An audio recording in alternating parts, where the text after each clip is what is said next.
Greetings, good morning, good afternoon, good evening, wherever you are in the world. My name is Michael Cioni. This is Strada Live. It's January 20th at 9 o'clock in California in the morning, and it's great to see you.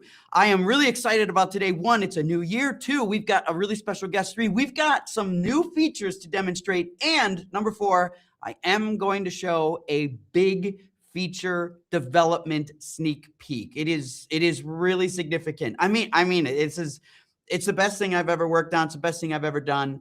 And instead of going stealth and keeping everything a secret, you know us, we like to be transparent. I really believe that companies that try to hide things, there are benefits to building things in stealth, but that's just not our company. That's not our style.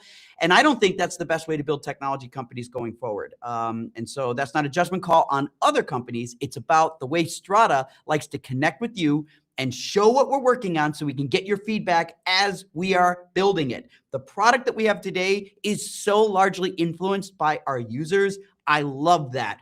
And you are giving feedback every day. I woke up to Khalif this morning. Khalif, an editor and colorist, is giving me feedback and ideas on new features, and we put it on the board on the other side of this wall. It's awesome. So we're excited. Plus, this is the first time we're coming out of the new Strada office. So I've got a little bit new background. If you recognize it, it's similar. It was inspired by the old background, which was just a bedroom in my house. And now we are actually in an office, and we are so excited about that. Okay. On this call, we've got my brother and we've got Margot. Margot can take your questions. If you've got questions, put them in Instagram, put them in LinkedIn, put them in YouTube, wherever we are live, and then I can read those directly. And then Pete can also help answer questions. We can get you set up. We want you to try Strada. We want you to set up accounts. We want to troubleshoot for you, and we can give you updates and feedback and even discounts and things like that if you need it. Okay, going forward, I am so excited to be joined with Larry O'Connor this morning. Larry is amazing. His story is amazing. All of you might not all know who Larry is, but you know the products that he builds. These are OWC drives, and OWC is now an investor in Strada. You've heard about us talking about getting investments from other companies because we bootstrapped this company, and companies like OWC are an example of companies that step up and see something different. And I have always been a fan of OWC. I have owned OWC drives long before I met Larry O'Connor, long before OWC made an investment in Strada. As an editor, I want performance, I want speed, I want reliability, I want redundancy, and that's all the features that come with this. And one of my favorite parts of OWC that they've done super well is they have built a drive for every single use case, from the smallest drives that I connect to my iPhone when I'm recording on my iPhone, like these little guys. These are the, what are these called? This is the Envoys. Or I go middle edit drives, Express, or I go up into the NVMe RAIDs now, or my Thunder bays. And I've got so many of these 4 bays and 8 bays, and it's amazing. So without further ado, I want to invite Larry to join us live so we can have a little bit of a conversation and talk a little bit about this. Thank you so much, Larry, for joining us today. Hey, glad to be here, Michael. Love the energy. Oh, it's the internet. You got to project. You got to get people to feel something, right? So that's why we push hard. That's exciting stuff. It's super, super exciting. What's going on with Strada, and just really, really excited to be a part here. And I mean, it just completes another big piece of of delivering on the philosophy we've always had about customers controlling, owning, and having options with their data, and not being pushed down a path of dependency on things that are beyond their control, and also potentially not ideal for what they're really trying to accomplish. I love that idea about giving control, because a phrase that I use all the time is that when I build software and tools, it's in favor of delivering more creative control, because maybe you and I agree on this.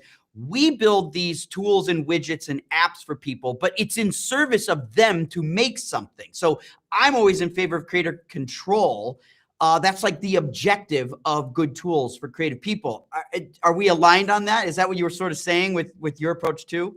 Hey, 100%. I mean, we're here for the customer and responsive to the customer. I mean, you guys do the customer. I mean, the people using these solutions, they're doing the hard work. I mean, that's where they really got to those neurons to work. I mean, we're just here to provide the best tools so that they can get it done fast, efficient, and express that creativity and get that work done, with joy. Now, one of the things that's really amazing, we'll come back to that in a second, but like you are infamous for having started OWC at a very young age. And most people don't start companies. And when they do, they're quite a bit further along in life. Tell us the brief history of how you started OWC, when you did it, and why you did it. Sure. OWC started way back in 1988. I was an Apple user. I was in high school. I couldn't drive yet. And kind of had a little bit of frustration, number one, with what it costs to upgrade Apples at that time, and just the inconvenience of having to tear everything apart, bring something into a shop, leave it there for a few days, and then have to arrange to get back there to pick it up. And there'd been an event overseas that caused pricing to shoot up for a little bit of time. Pricing had come back down, but in the Apple space, it didn't. And I just happened to, in a moment of different frustration, I always, was, reading different computer docs, and we had a great news people, a store with just every publication known to man, and noticed some of those part numbers in a book that happened to be, on the newsstand, and saw a very different cost versus what was being quoted locally, and I like taking things apart, still take things apart. I mean, it's why we innovate and drive. I mean, I like the hands-on stuff, but long story short, said, hey, I can actually, number one, get this stuff for a fraction of what anybody's offering it for. The parts are really expensive. Let's give it a shot. And upon kind of a little bit of exploration, said, why are people taking their Apples in, leaving them for days when this is a 5-minute installation? It takes less time to do these upgrades than it takes to do the paperwork at a store. So got online, started to just broadcast and offer these parts, explain to people, provide instructions. And not too long after video, we actually had one of the first video recording cards for Apple, back in 1989. But without getting into all this crazy stuff, it was kind of, where are the needs? What can we do for customers so that you can get more from your technology, have your dollar go further, and do so efficiently? How can we push these machines further? And it started with memory, went a little bit of video capture, drives, and you can fast forward to today, and it's all these great things we can connect externally that plug play, and I believe make some pretty amazing things possible that are an absolute extension of our customers' creativity. So that's kind of the nutshell, but it all starts from, we were our first customers. Our needs were what drove the foundation of the company. I say we, I mean, I guess you could say it was my needs initially. And then as I built the company, we had a great group in little Woodstock, Illinois, in the middle of a country, really out in the country, kind of separated from Chicago, its own little small town, but had a lot of great innovative people that had a lot of different needs. And ultimately, we expanded those needs, connected those needs to a broader customer base, and we continue to connect and bring these solutions out with your inspiration today. I love that. Now, a lot of people are going to understand that, like, you go online, you go to Amazon, you search for things like Thunderbolt cables or hard drives. And I understand, in a challenging macroeconomic climate, people will gravitate to price, right? That will drive it. But every time you and I have a conversation, there's always this like experiential sigh of like what happens when people choose price over quality. And I have heard you describe not just what the quality means to you, but how you're actually building things with respect to actually following specs and actually taking the time and actually making sure that CFast cards are actually rated for 20,000 inserts and ejections and things like that. And Thunderbolt cables that are long actually produce the throughput that they're supposed to when they're short. Can you tell us a little bit about that mantra and why you fight for those little details of the quality versus the price? We tried, I shouldn't say we tried, I believe we very successfully bring a really good quality value combination. We're by no means trying to be we can't be the cheapest, but we're by no means the most expensive. It's about a value proposition that includes that reliability. And behind that reliability is the quality that goes into materials and the testing. There is so much testing that goes on, so much qualification it's the double. I mean, the layout and the design, of these solutions is to some degree the easy part, but the fine tuning and all the little ingredients, all the testing, all the tweaks, all the adjustments that ensure that what we can do in the lab, actually manifests and is reliable and rock solid for everybody in the field. That is, that's in some cases is thousands of hours of testing, and there's a team that absolutely cares. If I go back 20 years ago, things were a lot easier. Really, it was more along the selections are just the right parts. It was being consistent, and we always open the kind of pull the curtains back and open the door and say, this is what we're building with. We still do that today, and that's because we're consistent. And then you can expect a consistent experience. If you buy the same solution from OWC today or 6 months from today, you can expect a consistent experience with that product. What it promises today is going to deliver tomorrow. If you test for an application today, it's going to continue to operate for that application as you bring more units on tomorrow. And that's not the case, with a lot of kind of flavor of the day, flavor of the week, options out there that you don't know that because they're not really built for this space. And, we're really, very much focused on the real world, not some fancy benchmark that works in a lab, but actually how these products work in the field. And that's how these things are tested, whether it's the inserts and removals, whether it's the actual testing of throughput and transfers and actual editing work. Even on the cameras, these cars go into cameras that sit there and run actual photography and capture over and over and over, against you could say a template, I'm using the wrong term there, but against a test that can be validated afterwards from the capture to ensure, the bits are right, the captures are right, there weren't any glitches, everything rolls. And, we don't just take, at word, hey, these are what the specs are. It's very easy to put a bunch of chips in a box with specs and say, here you go. It's a very different equation in terms of making sure that everything actually interacts right, connects right with, the different Apple systems, PC systems, all the environments, including temperature environments, these solutions might be used in. And something even with Thunderbolt, and I'll stop there, it's one thing to build a product, once or twice and get a few units built that can pass a certification. It's another thing to build these things and design them for mass production and manufacturing where, it's not just, you get a few units through certification, everything is great, but you consistently provide and ship and deliver a product that's going to perform, to those certification standards. And these are important things. Not everything has certification. Like at the USB side, it's a much more, free world and freewheeling out there.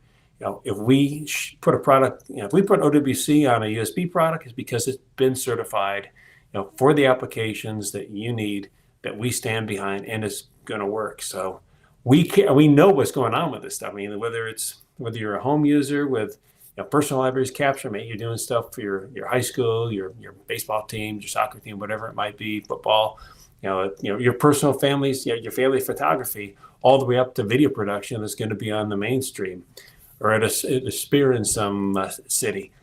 Well, we know how important your data is. I believe you. And I know that, and followers of our Instagram and our YouTube series will know that I've been using OWC drives in all those videos long before we connected here. So speaking of our connection, will you tell us a little bit about what you see in Strada? This is a software company building collaboration. There's a lot of those. That's not that revolutionary. But what was it about Strada's approach that got your attention? Just the ease of use and of taking a cloud element out and allowing direct connectivity to stores like what we build at OWC, giving that user a whole different control. Well, I say control, a much more efficient, direct way to access, share, even edit your data without having to have a cloud interface. If they have the transfer point, we have a lot of customers that need the tools that Strada's now providing on a direct basis that eliminates that cloud cost. The cloud is a great tool, and there's plenty of. I by no means think the cloud should go away, but we as a storage provider, and just philosophically from the very beginning, especially when the cloud came out, it's really easy to fall into the trap of just some of the ease of use that a lot of different cloud services offer. The downside of that is an escalating cost for that convenience and a loss of some of the capabilities, some of the benefits you get from stores that you control and you own, and just the risk of that data, especially in the AI age, being up in a cloud where it has the possibility for being used for things that you haven't necessarily been made aware of. I mean, you don't really own your data on a lot of services when you use, well, the cloud, use those services to store it. And here Strada gives such an amazing, great way to access data from anywhere, on just about any device, and it's you get to control it. For houses that have, different, I say companies, businesses that have a bunch of clients and want to share and have, different client folders and have all those clients people come in, review, download, comment. It's really amazing. And it's real time. I mean, what I saw with Strada, I mean, I'll be honest with you. The first time I looked at Strada is because, hey, these guys look kind of interesting. And you guys had our drive, how they say that was in the background, as your demo. I said, what's going on with these folks?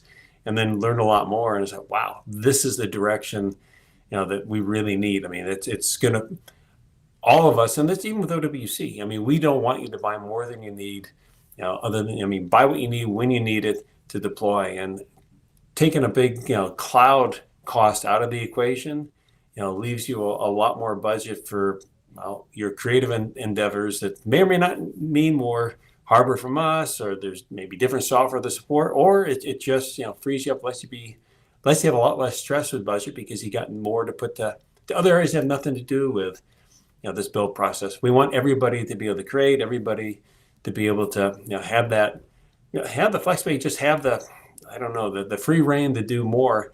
And anything that makes, anything that enhances what you can do with the technology you own and doesn't tie you down to something, we see as a really good thing. That's creative control. So lastly, Larry, we're two CEOs talking to each other live on the internet, so we get to be held accountable here. What is going to be some of the opportunities for OWC customers to be able to leverage, and Strada customers? What will we be able to give them in this partnership between us? We can't wait to start giving folks, a bunch of access, a bunch of, generous time to be on your platform, to be actually experiencing what that means you can do with your stores, what you can do with your clients, your different work groups, but ultimately giving you access, letting people use your drives, your storage, share data between different points, all desktop to desktop, desktop to IV. Leveraging all the technology, all the storage is already built. So giving people the opportunity to experience this is, right around the corner for every OWC customer with Thunderbays, actually anything from our Envoys to our Expresses, our Thunderblaze, Thunderbays. I am looking forward to sharing the Strada experience so that you can see how this replaces different services you're paying money to do point-to-point transfers for. Now you have reliable point-to-point transfer, without a cloud in between.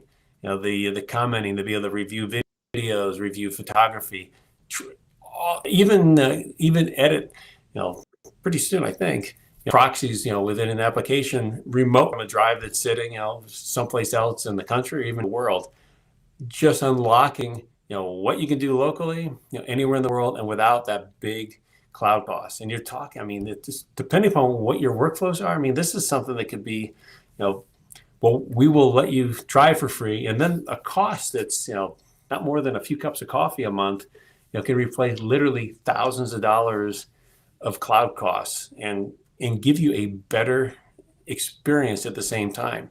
And the excitement for me is you can do more with Strada. There's things you can do with Strada you just can't do with the cloud, and there's things you can do with Strada that you can do in the cloud, but they cost a lot. So to me, it's a better than the cloud experience for a better cost, and it's you control it. Now, on-prem and using your own data is going to become, in my opinion, more and more important. You can be, there's services that are great in the cloud. I think good for redundancy, for other tertiary backups and such. But when it comes to what's important to you, your security is maintained when you control your data, and just the safety, just knowing that your data is going to be there. You have a lot more control when it's something that is in your space. It's something you're keeping locally, and in most places, good backup strategy is always important. But you're just a number in the cloud, whereas here you control your destiny, and Strada makes that possible. And I can't wait to share that with all of our customers very, very soon. Well, you heard it there, and that's the key there, is that we want to get this with the customers. There's no one at a major cloud company that anyone can call. They're not going to have conversations like this live. We're accessible, and that's one of the benefits of businesses that are owned and operated by the founders, and that's really, really fantastic. And I think it's also one of the synergies between OWC and Strada. We know each other. We have endorsed each other's products, and we believe in giving more creative control to the users. So you've heard it here, people. We are going to be delivering more integrations and opportunities for discounts and extended free trials and things like that in conjunction with the hardware. So that's one of the reasons you're going to want to stay tuned and watch the Strada OWC story unfold as it gets better. For those of you that are already making plans for the National Association of Broadcasters Convention in Las Vegas in April, we are going to be there together. So Strada and OWC will be at NAB together. So we're looking forward to meeting you in person there, and we'll be able to show you the latest and greatest of our combinations that is really going to enhance creative control. Thank you so much, Larry, for joining us today. This is exciting. I want to personally thank you just for your trust and your feedback, and your just being able to see the value that we bring. I love the opportunity to work with you and your team, and we are already having fun figuring out how to really challenge and ditch the cloud as two companies working together. Hey, Michael, I'll say two things. First off, I mean, there's no better person than you when it comes to really showing people what I can't even put in words or demonstrating just how amazing what Strada has built. So I'm glad you're going to continue to show this. We're looking really excited about this. And indeed, we had a great time at CES. And you raised a really good point also on just the collaboration and just the support that you guys provide.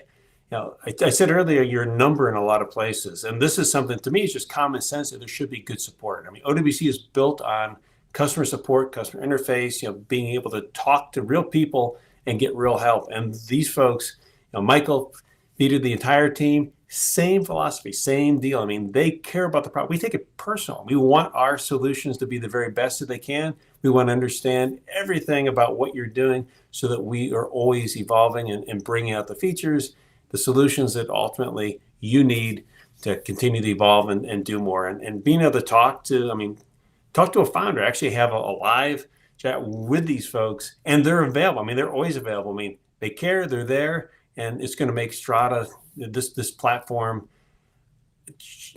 I'm very excited to see where it goes, because you have passionate people in this industry that care about you. They're going to make amazing things happen.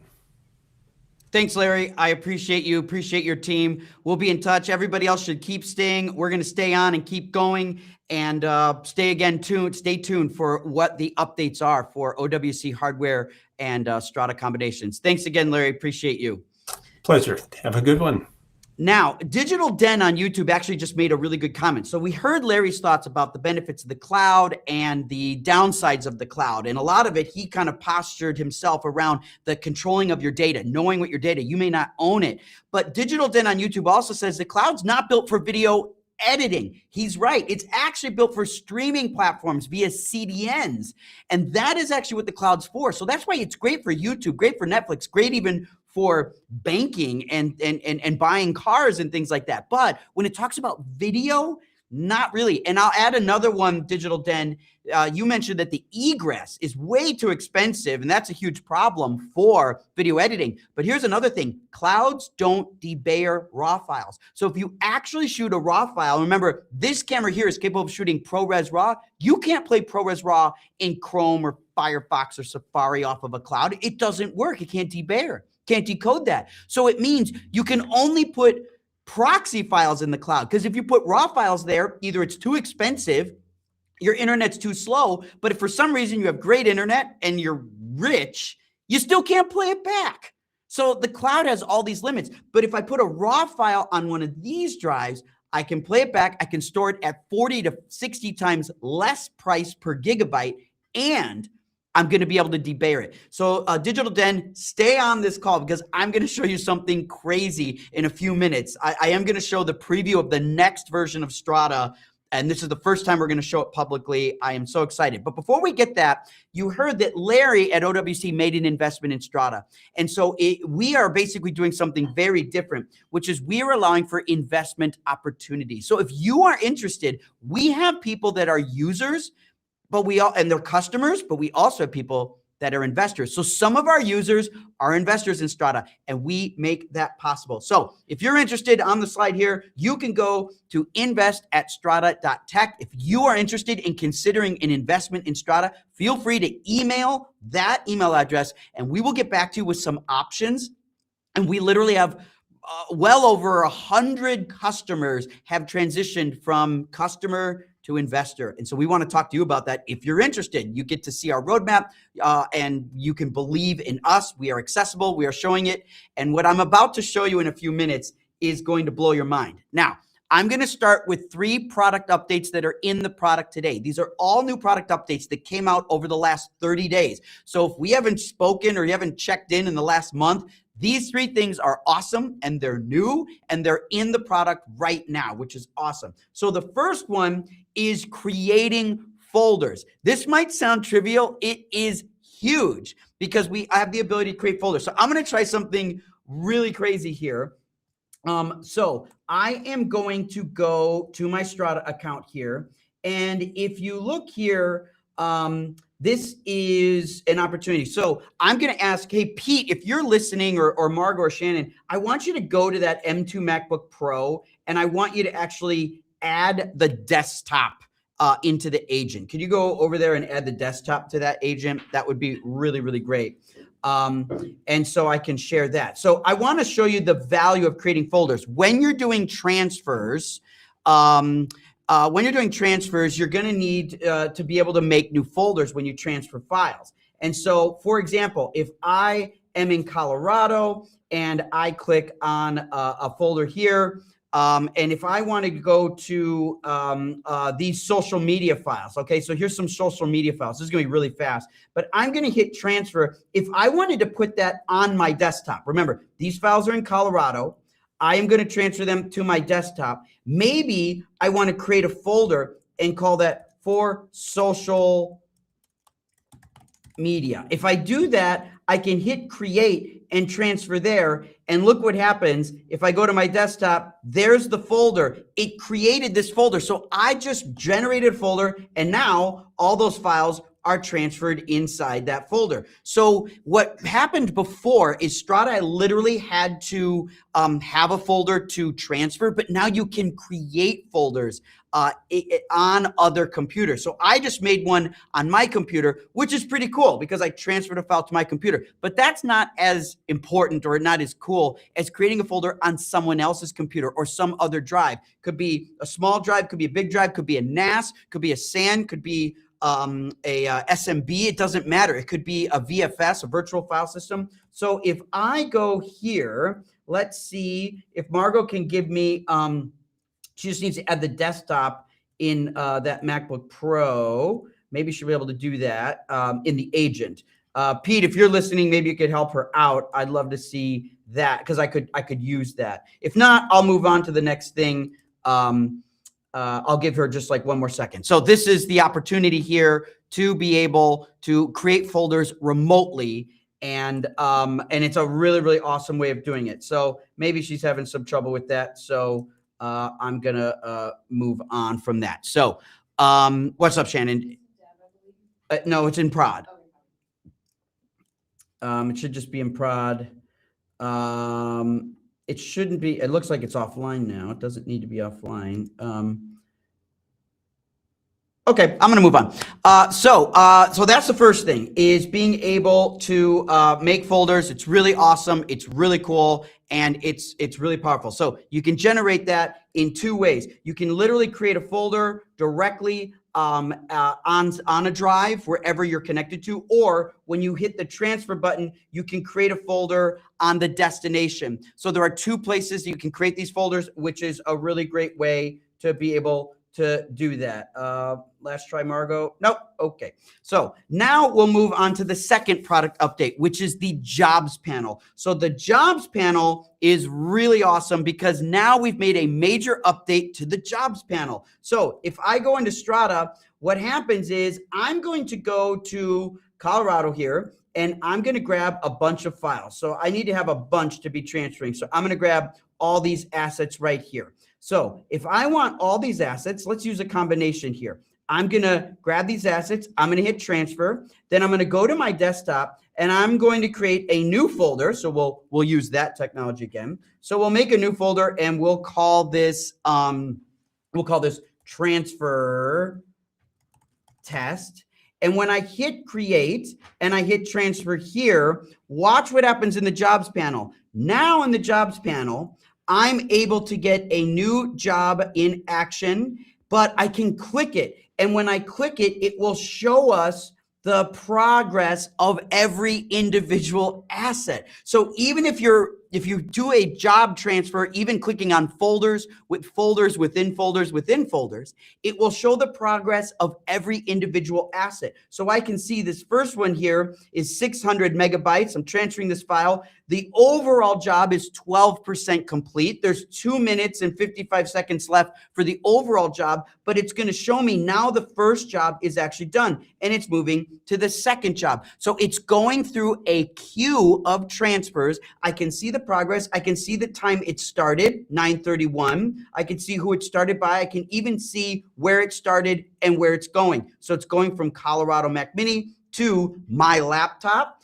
If I were to go to the desktop, we can see the transfer test folder here. We can see those two folders right here. This is really important too, because these files can be played back as soon as they're ready. So I can see 2 are already complete. The third one's already going. And that tracks with this because we can see that the first 2 files are done. The third is going. And as soon as this finishes, now we should have 3 done. I look at the desktop. There it is, the third one. See, in some transfer products, you can't access the media until the entire transfer is done. But with peer-to-peer in Strada, you can actually access files as they are being transferred. So I could grab these files and start working with them right now. So this is a beautiful way to be able to manage your transfers and monitor your transfers. We'll let this finish over the next minute and a half. But what's cool is if I open up a previous transfer, here is a transfer from a job that was done earlier. Remember, I did all those social media jobs. I can see the transfer start and end time. These files were small, so the start and end was actually pretty close. But you can see all these files here, and I even get a verified checksum. The checksum here, I can click download checksum, and now I can open up that file and we can see the checksum of the files that we just transferred. So that becomes another value that we have that we can actually get an XX hash. So if we look at the checksum here, whoa, let me get this right. Okay, here we go. We can see the source. It tells us it was in Colorado on the desktop. There's the actual file. Here's the destination, my desktop. In the social media folder, there's the file, and then the XX hash 64. That's the actual checksum for byte-for-byte transfers that were successfully executed. So that's how we're able to do that and see that actually happen. So that's our checksum right there. Here, we're almost done with our transfers here, and we can see if we go back to our current job, it's 88% done. There's about 25 seconds remaining. All these files are complete except for the last 4, and here we're about to be done. And now watch this. This is really cool, and this last little bit is really important. As the transfers are finishing up, about 13 seconds to go, you're going to see the last couple jobs finishing.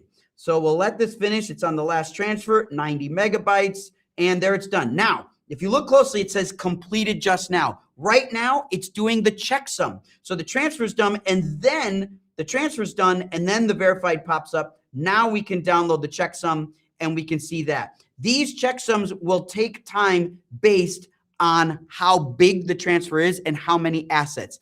This was only, what, 10 or 12 assets, and it was only 5 gigs or so. That would take, what was that, about 5 seconds to do the checksum. If it's a terabyte and it's 500 assets, it could take 10 or 15 minutes because of how large and how many assets there are. But trust me, if you let this happen, and give it a minute. It will do the checksum, and now you can verify that every asset was transferred and you have a record of all that. And here now we can see all these files. We just transferred 4.9 gigs from Colorado to my computer, and we were able to monitor all the progress while it was happening. Isn't that great? And you can see it started at 9:31, went to 9:34, and all that is done. And that's now a record inside of our transfer panel. So I'm really excited, and I want to applaud Pallavi and the engineers that help make the transfer panel work here. So that's our second update.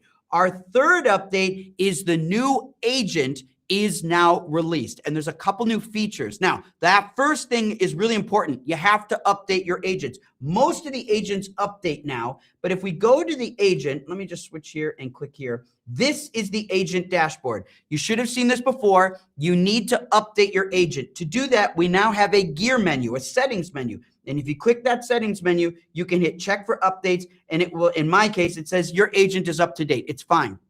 Once you install the latest agent, agents going forward should update themselves. So we have built automatic updates to happen in the background. So hopefully you won't have to manually update agents in the future, but you might have to today, depending on what agent version you're on.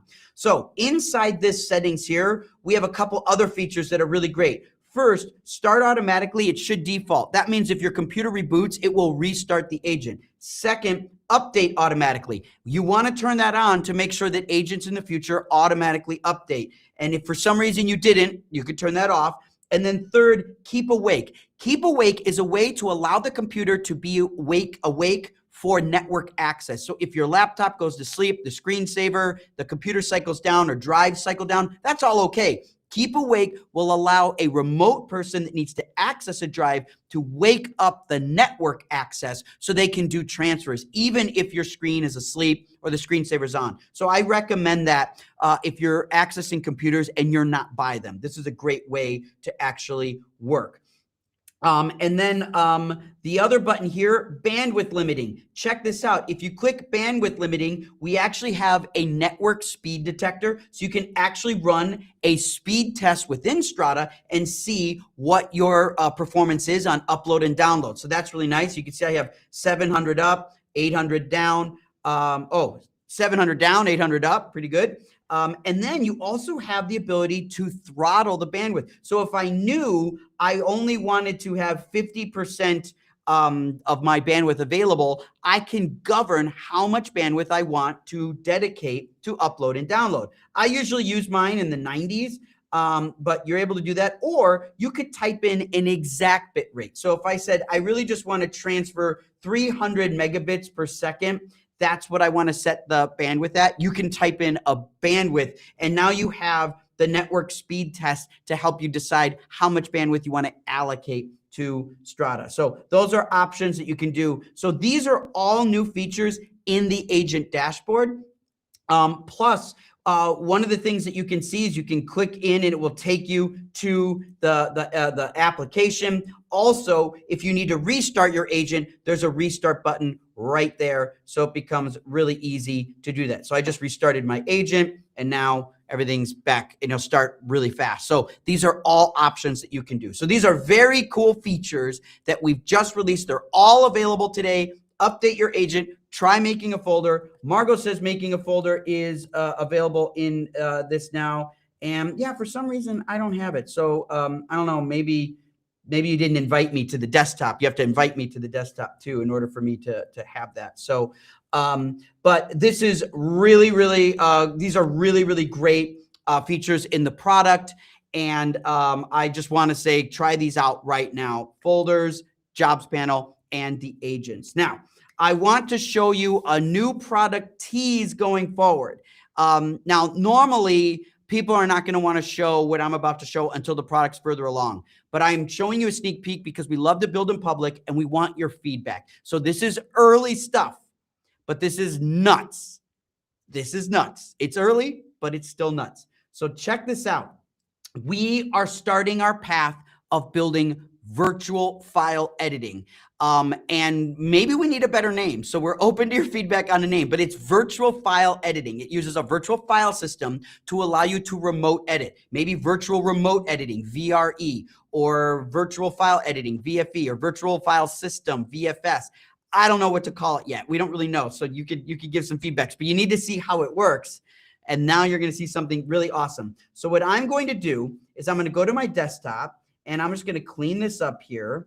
And I am going to go to an agent here and I am going to click this button that says Start VFS POC. And what's about to happen is Strada now mounts as a drive on my desktop. What that means is computers right here show up as folders, but these are whole computers. Look, if I go back to Strada and I go to Colorado and I go to test footage and I go to the movie Sovereign, look at the provenance here. Colorado, desktop, test footage, Sovereign. Now let's go to the Finder. I can go to the Finder and I can see Colorado, desktop, test footage, Sovereign. And what do you know? The exact same take right here is the exact same take right here. And if I play this take back, we could see that take playing back right there. And I can play the same take right here. And now we're literally accessing the same files at the same time. If I go to the second take and I go to the second take, you can see these are the same takes playing back, except they're playing back through the Finder. Now, if we're playing back through the Finder, well, what does that mean? Let's go back to the Finder here. And now that means I could open up Adobe Premiere Pro. While Adobe Premiere Pro opens, let's get that to open. Watch this. We're going to go back to the Finder here, and I'm going to go back to, oh, we got to do that later. Okay. Thank you. Okay. So we're going to go back to the Finder. We're going to go to Colorado. We're going to go to desktop, test footage. Remember, because this is available in the desktop, it means if I wanted to transfer these files to my desktop, I could just drag and drop them right here. And look what happens. I am doing a drag and drop file transfer from Colorado all the way to my desktop through the Finder. And that's it. Now all these files are here. They're all local on my desktop. These are real files right here on my desktop. Look at that. So this is amazing that we could just drag and drop files from people's drives that quickly. So if I want to delete those, I'll delete those. But now look at this. If I go to Colorado, desktop, test footage, Sovereign, now I could go and let's just drag 100 or so takes, 96, 106. Okay, so I've got 106 takes here. That's 8 gigabytes of dailies. It's, let's say a day of shooting. And I can go to Premiere and I can just drag and drop these into Premiere. Now what's happening? Premiere is not importing these files. It's not transferring 8 gigs. I can't transfer 8 gigs that fast. Nobody can. Most nobody can. But now, because it's in Premiere, I could just drag and drop it into a timeline. And now I'm playing back the files in Premiere, but the files aren't on my computer and they're not in a cloud. They're on a computer in my mother's house in Denver. I'm in Los Angeles. That's 2,000 miles away. Look, I can paste through the timeline here and we can hit play and I can go full screen. And now I'm playing back files at any speed here as if I'm editing dailies, and I'm able to do that live, and the files are not local to my machine. I can scrub. You can see I can scrub here. So if I click around, I get the scrubbing feeling. If I move up and down on the timeline, I can move up and down. I can go to the end. Look at this timeline. This timeline is 2 hours and 44 minutes long. And I can just go to the beginning of 2 Delta, take 1, and I can play it back. If I go to the beginning, 2 Frank, take 2. If I go to the middle and we play 16, take 3. Wherever I go, it's playing back. Where are these files? Well, let's look at a file here. I'll just randomly grab a file. We can see I want one with a slate up top. Let's go find a slate up top. Come on, ACs. There we are. 11G take 3. So I got 11G take 3 right here. Where is this file? I'm going to right click it. I'm going to say reveal in Finder. And there is 11G take 3. Where is it? Sovereign, test footage, desktop, Colorado, Mac Mini. This file is being referenced in Colorado, but it's living in Premiere, and there is no data transfer. And so if you look here, if I open up my stats, look at what's happening here. When I open up my stats here, you can see This is low bandwidth here, 5 megabits. I'm not like pulling down like gigabit internet here, right? That's not happening.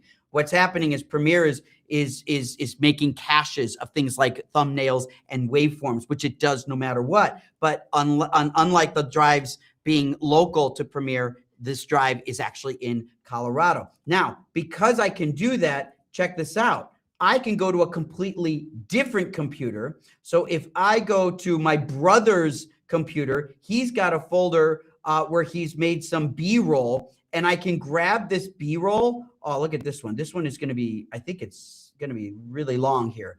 This file, watch this.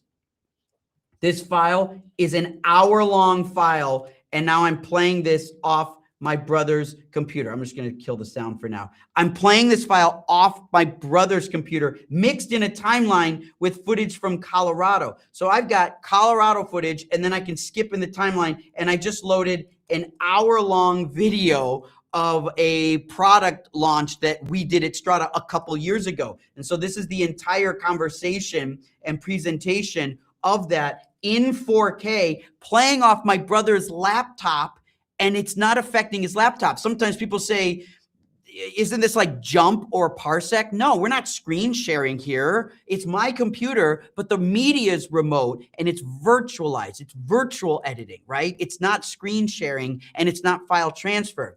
That Digital Den on YouTube says, what would happen once you want to conform your edit? Do you export? Of course I export. So let's just say here, I'm going to just zoom in here and do a quick little export. I'm just going to export like from here to here, just a little section. So if I go File and I say Export Media, and I will choose my desktop right there, and I say export, watch what happens. We are now exporting this little section of the timeline into a file on my desktop, which it'll start transferring and encoding that right now. So these exports can be done. I think, is that it right there? That might be, no, that's different. But these exports can be done remotely, so that's fine. Now, we'll have more conform options for you in the future so that you could transfer and conform proxies versus raw files, but that's how this works, Digital Den. This will work. Now, some people might not need to conform because the files are all referenced in the same place remotely. So you could just share an XML. You don't even have to relink if you think about it, because the file paths are the same for all users sharing XMLs and project files, right? I don't know why this isn't working. It's Premiere, so, you know, but this is, this will export normally. I don't know why it's having a problem right now. I'll just try it one more time, but I am not, sure what its problem is or why it's saying that. So yeah, it should export fine. I've done it before. Okay, Kyle Chappelle, good to see you, Kyle. Kyle says, can you export from Premiere with virtualized files? Yes, and they are full resolution. They're whatever the resolution is of the file. So if you are editing 1080 or 4K or 6K, it will just reference those files. So you know, Kyle, that when we go to Strada and we go to a really, really big file, like if I go to my main Thunder Bay and I go to, watch this. If I go to Sovereign here and I go to the long play and I go to ProRes, you can see this file right here is the 313 gigabyte size ProRes 4K file. You can see it's ProRes 4K of a feature film. This file is too big for me to play back over normal internet. In fact, this file is about 1,000 megabits per second, but look at my data rate. 9 megabits per second, 8 megabits, right? But this file is 1,000 megabits. What does that mean? It means that we are taking ProRes and we are lowering it. We are compressing it to, 1% of the size. That's how we're able to do that. We can do that in Chrome today. Kyle, we will do the same thing here in Premiere so that the files, I'm going to give up on Premiere here. The same thing will happen here where we can access the files and play these files back no matter where they are. So this is where this is all going to be headed. And so you'll be able to play back huge files over low bandwidth. That's where this goes. Lewis says, what kind of checksum do you use? We are using XXhash64. That is the industry standard for byte for byte checksums, and we're following the spec, and that's how you get a bona fide XX hash 64 checksum. And so that's what everybody's using these days, and it's appropriate, and there's a lot of information around that if you want to do some research in there. Okay, cool. So those are the main things I wanted to cover today. Our virtual editing is so exciting, and you just got the first sneak peek at being able to access files remotely, play them, edit them, and then be able to share. So that means in your future Strada setup, you get drives like these Thunderbays or this Thunderblade. Your media is going to stay in one place. You're going to connect it to a computer. I recommend a Mac Mini or Mac Studio, and then you'll be able to just drag and drop files from the Finder into your actual timelines. That could be done with music, titles, text, photos, audio, video, and eventually raw files. In fact, stay tuned over the next few weeks. We will show the first raw file playing back in a browser. Remember, you can't play back raw files in a browser. We want to be first. And if I can play it in a browser, it means I can play a raw file on my phone. Strada is going to be the first to crack that. And I want you to think about where we're going. Yes, we're a startup. Yes, we're new. Yes, we're building this thing as quickly as we can. But we're also saying things and building things that nobody's said before and nobody's built before. Raw files on a phone playing back over LTE, that's what we're doing. Raw files virtual editing without uploading to a cloud over LTE or a hotspot, that's what we're doing. It's nuts. That's what we're asking you to think about. So these are the things. We're trying to get a beta of our VFE in March. We want you to join the Discord. If you want access to the early beta of virtual file editing, then you need to be a paid user and you need to be on the Discord, because we're going to invite paid users on our Discord to be part of our beta program. So make sure you're a paid user. If you want beta access to VFE, make sure you're on the Discord if you want beta access to VFE. We're looking in maybe February and March, that timetable. We're going to want your feedback to help us through that. So we'll obviously keep you updated there. So the link to the Discord, Pete is probably put that in the chat. We want you to join the Discord. We want you to be access us and be able to talk to us so we can troubleshoot, we can answer questions, and you'll see our product updates and product announcements. So all that comes through Discord. Seth says, I can imagine a world where the server with the source media renders and exports the final version and delivers it to the remote user via the agent then when it's done. This blows my mind. It blows the doors off the status quo. That's right, Seth. Imagine where you have the server with the source media, it renders and exports the final version and delivers it to the remote user. I mean, you could edit remotely and export on a different computer. That could be done. Or you could transfer the XML. Or here's one that's really cool, Seth. If you wanted to edit off proxies remotely and then you wanted to relink it to raw files, we will build what is called byte range caching. What that means is it would only transfer the raw files of the frames in your timeline. So if you have 100 hours of footage, but only 1 hour of final material, you only have to transfer 1 hour of raw files instead of 100 hours or 50 hours to be able to find clips that appear in the timeline. So that's byte range caching. So that will even take it further for remote conform and make it doable even on compromised networks, if you follow what I'm saying. So this is really great. I love Seth saying this blows the doors off the status quo. Challenging the status quo is what I love to do. I just love to be that kid in the back seat and just be like, why? Like, that's fun for us. And it's a business, though. We're not messing around. We're trying to ask really good, tough why questions. Why is it that way? Why do we have to conform? If we're successful, we can see a path. I don't know if we're going to be successful in this, but we have to say the ideas and we have to ask the questions. If we're successful, we can see a path to not ever needing proxy files. Why make a proxy file? If we can access raw files on a drive and we can convert them to web-friendly transfers and virtualize them so we don't have to upload them to a cloud, and we can debayer them and edit them remotely, then why make a proxy file? What is the benefit of a proxy file? Because a proxy is there to either move it faster or make it easier to process. But if we move it virtualized and we make it easier to process and you don't have to upload and store it, then what's a proxy for? That's possibly where we could go, is the elimination of offline. which makes me happy because offline, online is horrible, right? We want to get off that. Okay, pricing. We don't have pricing for VFE yet, but we are a really, really great product for pricing. And so there is a free plan that everybody can sign up for. Invite people. Free plan is available, and you can connect unlimited drives, unlimited storage, and invite unlimited people. So viewing assets anywhere in the world is totally free on our peer-to-peer network. We don't charge for that. It's free. It's your hardware computer. It's your hardware hard drives, and it's your internet service provider. So we're not greedy. We're not going to charge you for your investments. So that's why the free plan is free. Now, you can pay $12 a month or $8 annually if you need to transfer up to 250 gigabytes per month. So people that are only moving small files, photos, audio, some stills, maybe proxy video files, the basic plan at $12 a month, you can move 250 gigabytes from peer to peer.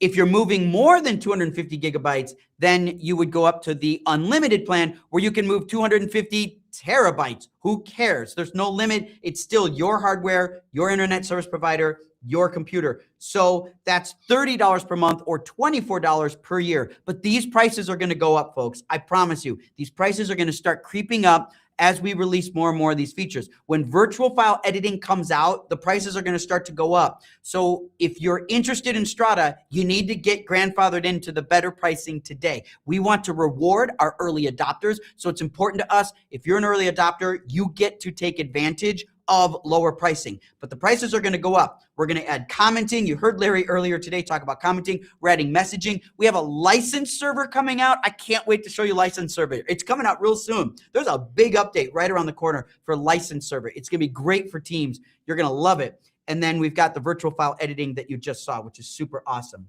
This ecosystem transcends Mac, Windows, Android, and iPhone. So it goes across. If you're on iPhone and Android, search for Strada Media. Make sure you install the phone and app so that you can access your media on your mobile device. And then again, if you saw something cool today and you like it and you think that this is going to work, we need your help.